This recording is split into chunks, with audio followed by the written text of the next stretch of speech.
অবশেষে ভারত ছাড়তে সক্ষম হল যুক্তরাজ্যের অত্যাধুনিক F-35 যুদ্ধবিমান।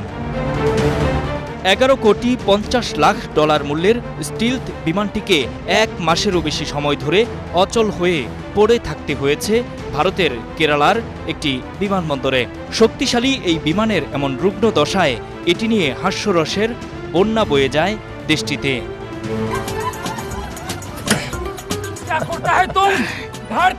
সামাজিক যোগাযোগ মাধ্যমে ছড়িয়ে পড়ে অসংখ্য মিম। আর্টিফিশিয়াল ইন্টেলিজেন্সের এই যুগে যুদ্ধ বিমানটি নিয়ে ব্যঙ্গ বিদ্রুপ করেন অনেকে।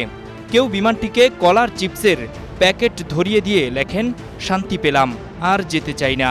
আবার কেউ জন্ম তারিখ উল্লেখ করে পরিচয়পত্রও বানিয়ে দেয় দাপুটে যুদ্ধ বিমানটির। উড়ন্ত অবস্থায় পাইলট খাবার খাচ্ছেন এমন মিমও তৈরি করেন কেউ কেউ।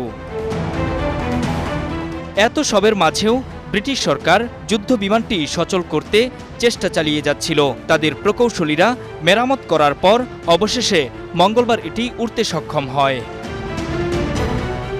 বিষয়টি নিশ্চিত করে তিরুবনন্তপুরম আন্তর্জাতিক বিমানবন্দরের এক কর্মকর্তা জানিয়েছেন, বিমানটির হাইড্রোলিক ও এর সহায়ক পাওয়ার ইউনিটে সমস্যা হয়েছিল।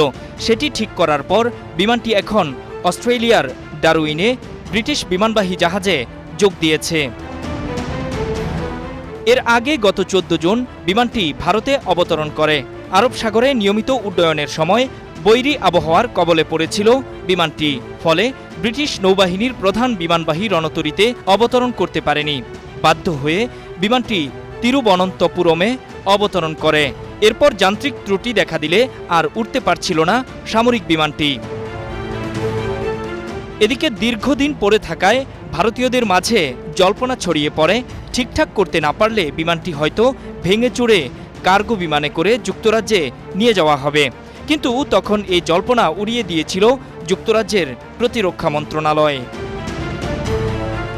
নূর মোহাম্মদ, স্টার নিউজ।